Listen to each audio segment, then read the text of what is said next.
Hello friends. तो episode start करने से पहले अगर आपने अभी तक हमारा चैनल सब्सक्राइब नहीं किया है तो सब्सक्राइब कर लें और नोटिफिकेशन बेल को भी प्रेस कर लें। एपिसोड की स्टार्टिंग में हम देखते हैं कि चैंग डुओ अपनी माउंटेन प्रेशर टेक्निक का यूज करते हुए जियान चैन पर अटैक कर देता है, जिस पर जियान चैन भी उस पर काउंटर अटैक करते हुए अपनी स्वॉर्ड से वार करता है, जिससे वो इंजर्ड हो जाता है और जमीन पर उल्टे मुंह गिर जाता है।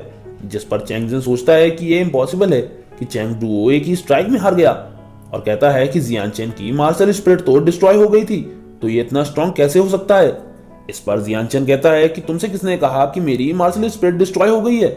इसी के साथ वो अपनी मार्शल स्पिरिट को बाहर निकाल लेता है, तो उसकी सेकंड रैंक वाली रेड मार्शल स्पिरिट को देखकर चैंग जेन भी हैरान रह जाता है, क्योंकि उसे यही लग रहा था कि जियान चैन की मार्शल स्पिरिट डिस्ट्रॉय हो चुकी है। तो वहीं उसकी मार्शल स्पिरिट को देखकर अंकल चैंग जेन से बोलते हैं कि जियान चैन सभी तीनों क्लैंस में सबसे जीनियस है और तुम्हारी चैंग और ली फैमिली इसके लिए पछताने वाली है।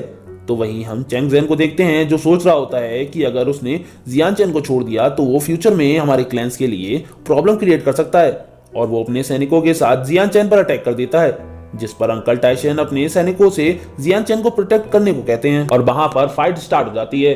तो वहीं अंकल चैंग जेन से फाइट करते हैं और बाकी के सैनिक एक दूसरे को कड़ी टक्कर दे रहे होते हैं। तभी हम देखते हैं कि जियान चैन पर चैंग फैमिली के 3 सैनिक अटैक करने के लिए आगे बढ़ते हैं, जिस पर अंकल उसे वहां से भागने को कहते हैं। बट जियान चैन अपनी स्वॉर्ड को निकालते हुए सोचता है कि उसकी अभी की कॉम्बैट पावर किसी भी ओरिजिन रेल्म के 9th लेवल के वॉरियर को डिफीट करने के लिए काफी है, और वो उन तीनों पर अपनी स्वॉर्ड से एक स्लैश लगाता है। उसकी स्लैश इतनी पावरफुल होती है कि वो तीनों एक साथ मारे जाते हैं। ये देखकर लिंग फैमिली के सैनिक और जोश के साथ लड़ने लगते हैं और चैंग फैमिली के सैनिक हारने लगते हैं। तो वहीं चैंग जेन को समझ आ जाता है कि जियान चैन को डिफीट करना इतना इजी नहीं होगा।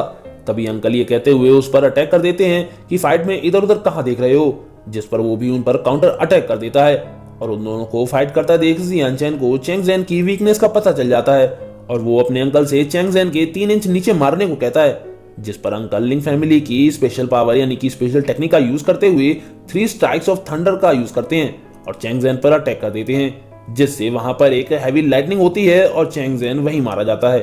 और जियान चैन सोचता है कि एज एन एम्परर उसके लिए मॉर्टल्स की वीकनेस को फाइंड करना इजी था, और वहां पर सभी सैनिक खुश हो रहे होते हैं क्योंकि उन्होंने इस बैटल को जीतकर चैंग जेन से अपना रिवेंज ले लिया था। इन सबको खुश देखकर जियान चैन सोच रहा होता है कि मेरी पास्ट लाइफ में मैं अकेला था, बट इस लाइफ में मैं किसी भी अपने को हर्ट नहीं होने दूंगा। तभी अंकल टाइसन बोलते हैं कि इस विक्ट्री में जियान चैन हमारा लीडर बना, इसीलिए ये रिवॉर्ड डिजर्व करता है। इस पर वहां खड़े सभी लोग इसके लिए एग्री हो जाते हैं और अंकल अपने बैग में कुछ ढूंढने लगते हैं और वो उस चीज को ढूंढ लेते हैं और बैग से एक बुक निकाल कर जियान चैन को देते हुए कहते हैं कि हमारी लिंग फैमिली की बेस्ट स्वॉर्ड टेक्निक है और अब मैं इसे तुम्हें दे रहा हूँ। और वो book 3 strikes of thunder technique की होती है। इस टेक्निक को देखकर एक आदमी बोलता है कि ये स्किल तो सिर्फ चीफ एल्डर और लिंग फैमिली के सक्सेसर्स ही प्रैक्टिस करते हैं, जिस पर दूसरा आदमी बोलता है कि जियान चैन ने अपनी डिस्ट्रॉयड मार्शल स्पिरिट को रिकवर करके खुद को इतना स्ट्रॉन्ग बनाया और आज की परफॉर्मेंस को देखते हुए ये इस स्किल को डिजर्व करता है। तो वहीं उस बुक को देखते हुए जियान चैन सोचता है कि ये तो मॉर्टल्स की वीक स्किल है और अच्छा है कि मुझे जो मार्शल स्किल्स याद हैं वो सिर्फ डिवाइन रैल्म के लोग ही यूज कर सकते हैं, अदरवाइज हुई चैंग फैमिली को सिंगल स्ट्राइक में ही डिस्ट्रॉय कर देती। तभी अंकल उसके कंधे पर हाथ रखते हुए कहते हैं कि तुम्हें वापस जाकर इसे प्रैक्टिस करना चाहिए, क्योंकि इसके बेसिक्स को सीखने में मुझे 5 महीने लगे थे और इसमें मास्टर बनने के लिए मुझे 5 साल लगे थे। तभी जियान चैन बोलता है कि मैंने इसे सीख लिया है। इस पर अंकल को लगता है कि शायद ये मजाक कर रहा है क्योंकि ये यंग है, क्योंकि उनके मुताबिक ओरिजिन रेल्म में पहुंचने पर ये खुद से ही इसमें मास्टर हो जाएगा और बाकी के लोग भी यही बोल रहे होते हैं।